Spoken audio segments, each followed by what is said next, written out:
हरियाणा में कई ऐसे लोग हैं जिनके मन के अंदर ये वहम है कि भी उनकी वजह से हमारी बुकी चल रही है। मेरा वो ओपन चैलेंज है, यदि खट्टर साहब को भी अगर ऐसा लगता है उनकी बदौलत कोई फ़र्क पड़ा है तो मेरे इस्तीफ़ा ले लो और आ जाओ दोबारा चुनाव करा। इन सभी को एक तब मैं यही बात कहूँगा, भाई आप में से किसी को भी अगर किसी भी प्रकार का वहम है तो 4 साल बाद फिर चुनाव आएंगे और अर्जुन ही लड़ेगा चुनाव। आप आके अपना वहम निकाल लो। हरियाणा में कई ऐसे लोग हैं जिनके मन के अंदर ये वहम है कि भी उनकी वजह से हमारी बुकी चल रही है। हाल ही में मेरे ख्याल से आप सभी ने एक स्टेटमेंट सुनी होगी, एक अलोपा के मेरे ख्याल से प्रदेश अध्यक्ष हैं गोपाल कांडा जी, उन्होंने भी कुछ इस प्रकार की बातें कही कि भी उनकी बदौलत मैं मेरा चुनाव जीता हूँ। और ना केवल उनकी बदौलत बल्कि मनोहर लाल खट्टर जी ने उनको स्पेशली फ़ोन करा कि भाई अर्जुन को जिताओ।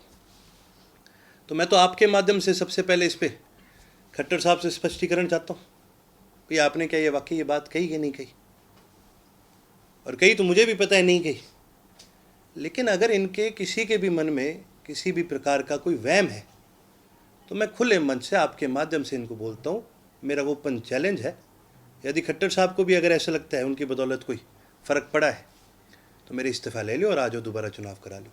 मेरे कोई किसी बात की कोई संदेह नहीं है मेरे मन में। मुझे जिताने वाले लोग रानिया के लोग हैं और मुझे पता है हमारे कितने पुराने और कितने गहरे संबंध रानिया के लोगों के साथ है। और जिस आदमी ने ये बात कही है वो एक उद्योगपति है। लोकदल क्या जब सरकार होया करती थी तो हमारे साथ ही था, फिर कांग्रेस की सरकार आई वो कांग्रेस में चले गया, और फिर बीजेपी की सरकार आई तो वो बीजेपी में चले गया। इस प्रकार के लोग केवल और केवल अपना फ़ायदा देखने के लिए कोई परिस्थिति देखते हैं और उसका फ़ायदा उठाने की कोशिश करते हैं। यदि अगर उनके मन में भी कोई वहम है कि इतने ही मजबूत वो हैं तो फिर इस चुनाव में हमसे क्यों करीबी लगाई। उनको पता था कि भी चौधरी अभय सिंह जी के कहने पर ही सिरसा हल्के के अंदर 30 से 35 हज़ार वोट एक तरफा गिरते हैं।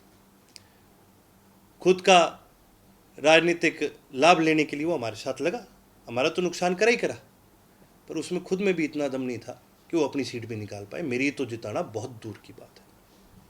यदि किसी साथी का आपका इस विषय पर इस प्रकार से कोई सवाल हो तो आप करिए। विपक्ष भी लगातार निशाना साध रहा है, वो चाहे सरोमित्र कंबोज हो जो आपके सामने मिले थे, वो भी कह रहे हैं कि सच्चाई सामने आ गई है कि पहले हम भी कहते थे कि मूव गठबंधन था, आप सच्चाई सामने। देखिए जी, सरोमित्र जी को मैं कहूँगा कि आप पत्रकारिता कीजिए, आप अच्छे पत्रकार थे। आप ये मत कभी सोच लेना ये बुग्गी वाली जो कहानी है ना ये आपके ऊपर भी लागू होती है। ठीक है, जो वोट आए हैं ना वो कांग्रेस के नाम पर आए हैं। सरोमित्र का कोई खुद का कोई वहाँ पर कोई होल्ड नहीं है, और ज़्यादा बड़ी बात नहीं तो मैं बता दूँ उनके ससुराल वालों ने मेरे को वोट दिए हैं। ठीक है, तो मेरे ख्याल से देखो जी, लोग तो तरह तरह की 1000 बातें करेंगे, लेकिन मैं इन सभी को एक टप में यही बात कहूँगा, भाई आप में से किसी को भी अगर किसी भी प्रकार का वहम है तो 4 साल बाद फिर चुनाव आएंगे और अर्जुन ही लड़ेगा चुनाव। आप आके अपना वहम निकाल लो। चुनाव के दौरान गोपाल कांडा की तरफ से एक बयान दिया गया था जिसके बाद काफी नुकसान हुआ।